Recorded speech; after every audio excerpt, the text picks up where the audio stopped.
2009년 한여름의 어느 날, 제주 한라산 중턱 한 다리 아래에서 여성의 사체 한 구가 발견되었습니다.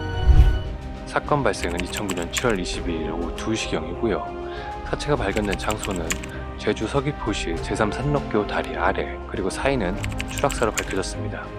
사망한 여성은 당시 만 23살의 A씨. 사고를 최초로 신고한 사람은 현장에 함께 있었던 A씨의 친모와 계부였습니다. 구급대원이 현장에 도착했을 땐 안타깝게도 A씨는 이미 사망한 상태였고요. 그럼 당시 상황을 구급대원의 말로 들어보시죠. 이 다리에서 그냥 그 사람이 떨어졌다고 이렇게 해서 저희가 출동한 것 같아요. 사망한 거 확인하고 여성이신 것 같아요. 그분은 이렇게 막 울부짖고 그러면서 막 흥분해 계셨고, 그 남자분은 그분을 이렇게 막 날리고 있는 상황이었어요. 증언에 따르면 사고 당시 다리 위에는 사망한 A씨 외에 친모와 계부가 있었다는 거죠. 다시 말해 A씨의 부모님은 사고의 유일한 목격자이자 최초 신고자, 그리고 딸을 잃은 유족이 된 겁니다.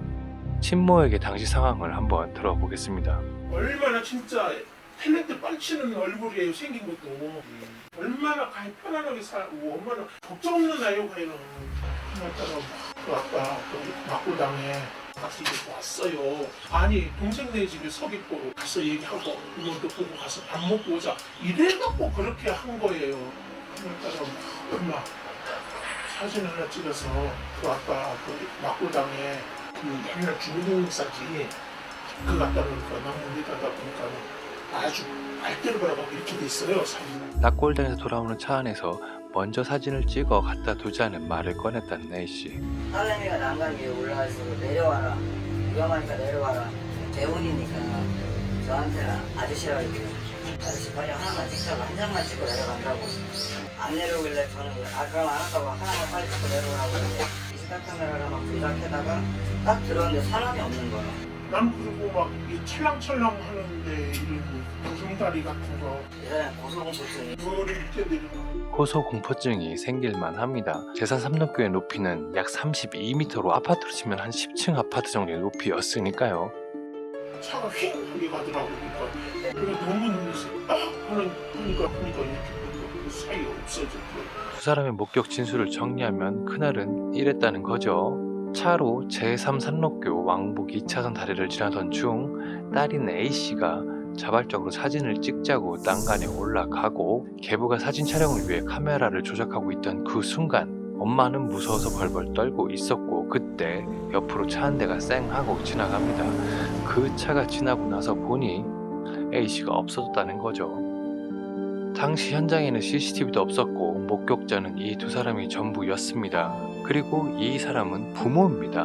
그러다 보니 이거는 그냥 딸을 잃은 안타까운 사고인 걸로 종결이 됐습니다. 그런데요, 사고 발생일로부터 무려 13년이 지난 2022년 6월 경찰이 A씨의 부모를 살인 혐의로 검찰에 송치를 했습니다. 이게 무슨 일일까요? 실제 최초 수사는 내가 안 했어. 10년 넘는 동안 그 사건을 수했는데 진짜 다 지켜봤고 수도 몇 년 동안 했고. 사건 종료 후에도 경찰은 계속 의문을 갖고 수사를 이어나갔습니다. 그리고 경찰이 제시한 첫 번째 의문은 바로 이겁니다. 난간 형태가 밖으로 기울어져 있잖아 이게. 똑바로 앉을 수가 없어. 말이 안 되잖아. 네, 경찰의 말대로 난간은 다리 바깥쪽으로 경사가 져 있어서 그 위에 사람이 앉기에는 굉장히 어려워 보입니다. 그리고 사건 현장에는 또 하나 이상한 점이 있었는데요. 이게 도로에 차가 왔다 갔다 하는 걸로 그 앞에다 당신은 사람들이 경찰이 오지. 안 돼요. 차를 세우기에는 너무 위험한 행위죠. 보시다시피 왕복으로 차 두 대만 지나가도 도로가 꽉 찰 정도로 길이 좁고 갓길도 없습니다. 그런 길 한복판에 차를 세워두고 사진을 찍는다는 게 현실적으로 가능할까요? 그리고 또 다른 의문을 품게 하는 증언이 나타납니다. 바로 사망한 A씨 전 남편의 얘기인데요. 저 죽은 당일날 새벽에도 통화를 했었어요, 저랑.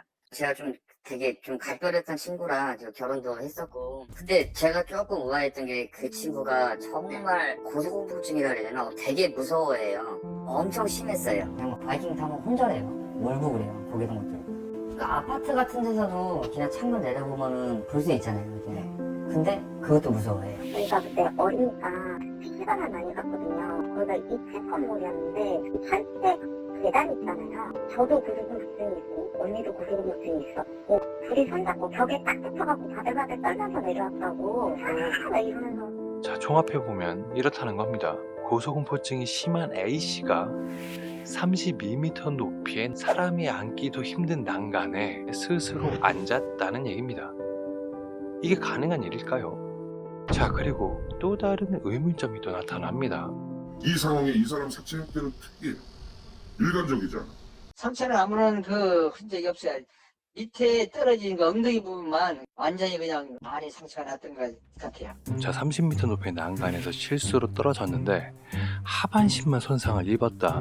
자, 이 경우를 시뮬레이션 해보면 이런 상황인 겁니다. 한마디로 다리가 먼저 타격이 되면서 하반신이 모든 충격을 받아들였다는 거죠. 그렇다면 실수로 난간에서 떨어졌을 때 과연 이런 형태가 나올까요?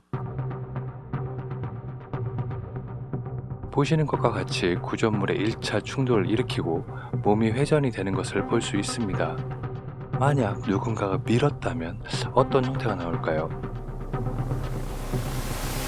역시나 다리 구조물에 충격이 된 후 더 큰 회전을 보이는 것을 알 수 있습니다. 자, 이것을 통해 무엇을 알 수 있을까요? 자, 보신 것처럼 난간에 앉아있다가 떨어졌다고 했을 때 우린 두 가지 힘이 작용하는 것을 알 수 있습니다. 하나는 위치 에너지가 운동 에너지로 바뀌면서 수직으로 작용하는 힘이고 또 하나는 회전력입니다. 32m 높이에서 자유낙하를 했을 때 걸리는 시간은 대략 2.5초에서 3초입니다. 짧은 시간 동안 낙하를 하고 지상에 떨어졌을 때 어쩌다가 다리가 먼저 떨어지는 경우가 있을 수 있습니다. 있을 수 있죠. 근데 다리가 땅에 닿는 순간 회전력의 관성에 의해 몸이 넘어지는 형태를 취하게 됩니다. 그러면서 다리뿐만 아니라 다른 곳에도 큰 손상을 입는 게 자연스럽습니다. 이런 식으로 다리에만 모든 충격을 입었다는 것은 이 사람은 수직으로만 떨어졌다는 거고 난간에 앉은 적이 없다는 얘기가 아닐까요? 자, 그럼 어떤 경우에 이런 현상이 나올 수 있을까요? 그건 바로 의식이 전혀 없는 상태에 던져졌을 경우입니다. 안고 그대로 누웠을 경우에는 오로지 수직 낙하 운동만 합니다. 한마디로 중력 외에는 아무런 힘이 작용하지 않는 거죠. 즉 떨어지는 상태 그대로 모든 충격을 받아들일 수밖에 없다는 것이죠. 이런 예가 과거에 있었습니다. 바로 2003년도에 일어났던 인제대교 살인사건이었죠. 인제대교에서 추락한 피해자 김 씨는 왼쪽에만 손상이 있었습니다. 그 이유는 바로 빈사 상태의 김 씨를 왼쪽 면을 아래로 한 상태로 다리 밑으로 던져졌기 때문이었죠. 자, 다시 돌아와서 추락 지점도 살록교와 비교적 가까운 지점이었다, 가까운 위치였다라는 것도 던져졌다는 것에 무게를 더 실어주는 요소이기도 합니다. 자, 그렇다면 부검 감정서에 약물이 검출되었다라는 소견만 있다면 이건 거의 확실한 거죠. 그런데요. 부검을 못했어요. 원치 않는다고는 했어요. 부검을 하지 않았다. 뭐 그럴 수 있죠. 그럴 수 있습니다. 자식을 잃은 슬픔도 큰데 그런 자식 몸에 다시 칼을 대는 것을 원치 않을 수 있습니다. 부모라면 그럴 수 있죠. 그런데 그렇다고 하기에는 전 남편이 해주는 이야기가 또 심상치 않습니다. 집에 갔는데 저를 끌어안고 그때부터 울기 시작하시더라고요. 그래서 울고 갑자기 이제 넣으니까 이제 밥 생각이 난다. 밥 먹으러 가자. 배고프지 이러고 해서 이모네 집으로 갔어요. 천지연 횟집인가 천지연 폭포 있는데 자기 딸이 죽었는데 밥을 먹으러 가자는 거예요, 저한테. 그때 매운탕을 시켰을 거예요. 밥이 넘어가겠어요. 저도 밥이 안 넘어가죠. 어머니는 식사를 하시더라고요. 딸이 죽은 그 당일 불과 몇 시간 전에 거길 가다가 딸이 비명 행사를 했는데 왜 엄마는 굳이 바로 그 식당에서 저녁밥을 먹어야만 했을까요? 이쯤 되면 이유는 둘 중 하나죠. 딸을 잃은 게 슬프지 않거나 아까 못 간 게 한이 될 정도로 그 집이 엄청난 맛집이거나 말이죠. 자, 그렇다면 장례식 분위기는 어땠을까요? 장례식이 없어요. 그냥 안치실 거기에 있다가 다음날 화장터로 바로 가서 화장을 하고 그러고 저는 그냥 올라온 거예요. 애도 기간도 없이 사망 다음날 바로 딸을 화장해 버린 엄마. 왜 이리 화장이 급했던 걸까요? 아무래도 A씨와 친모 두 사람의 관계를 좀 더 살펴볼 필요가 있어 보입니다. 친모가 결혼 전 미혼의 상태로 나왔다는 A씨. 그녀는 엄마의 재혼으로 중학생 때 보육시설에 맡겨지기도 했었는데요. 친구가 정말 뭐더라고. 친구가 다른 남자와 재혼하겠다. 그래서 온 것 같은데. 보육원에 들어간 A씨는 얼마 지나지 않아 그곳을 나와 한 다방에서 일을 하려고 했습니다. 굉장히 예쁜 아이가 그 입구에서 서 있어서 멀리멀리 하고 있더라고요. 그래서 누구니? 그랬어요. 그래서 일을 좀 해보려고 왔다고 그래요. A씨가 중학생이고 미성년자란 사실을 알게 된 다방 업주는 엄마에게 연락을 했고, 보통 엄마라면 당연히 딸을 야단치고 데리고 가려고 했겠죠. 그런데 A씨 엄마는 고용 계약서까지 써주며 다방 사장에게 이렇게 말을 합니다. 앞으로는 가버리지 말고 얼굴 돈을 주되 내가 있는 자산에서 나에게 주라. 어린 딸의 월급을 다 가져가 버린 엄마, 그리고 옷 하나를 제대로 못 사입고 옷 하나도 제대로 사입지 못한 딸. 얼마나 가히 편안하게 살고 얼마나 걱정 없는 아이고 가이는. 근데 또 이렇게 보면 엄마가 A씨를 죽일 만한 살인 동기가 없어 보입니다. 왜냐하면 엄마에게 A씨는 확실한 돈줄입니다. 그런데요, 가스 냄새가 펄펄펄 집에서 난다고 그래갖고 보니까 엄마가 왔다 갔다고. 실제로 사망하기 이전에도 엄마가 A씨를 죽이려 했다는 제보들이 있습니다. 아니, 이게 정말 사실이라면 동기가 있을까요? 생명보험회가 좀 많이 가입이 돼 있어요. 보험제다 보니까. 뭐 정확한 금액은 모르는데 한 3, 4억 정도 된 것 같은데요. 차도 바꿨죠. 그래서 차도 SUV 이렇게 좋은 거 나가지고 차 따라가면서 네, 역시 이런 강력범죄를 연결해주는 큰 다리 역할은 바로 보험이죠. 하지만 이 보험에 대해 엄마도 할 말이 있다는데요. 아기 때부터 이 사람이 보험 들고 있는데 어이가 없어서.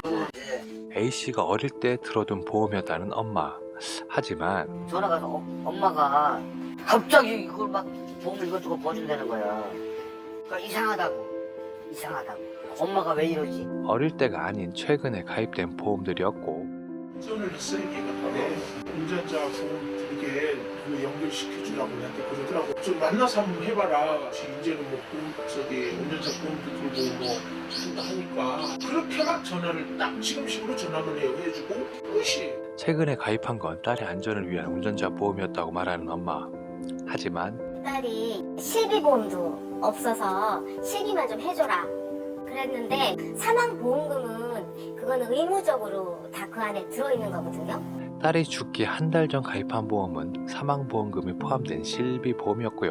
A씨의 죽음으로 엄마는 보험금 5만 원만 내고 5천만 원을 받은 것으로 드러났습니다. 아니 우리 거는 한 5천만? 또 다른 곳에서 또 그렇게 있다고 하니까 딸의 사망으로 무려 5억 원의 보험금을 받은 엄마. 그녀의 반응은 이랬습니다.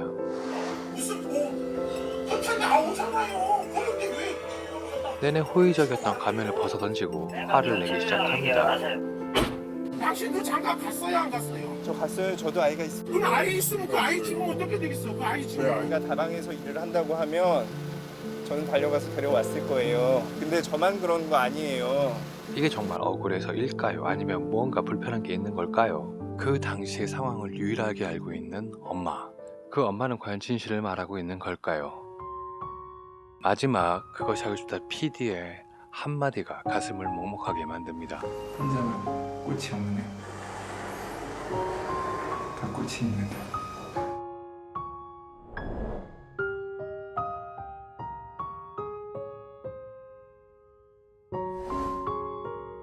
삼가 고인의 명복을 빕니다.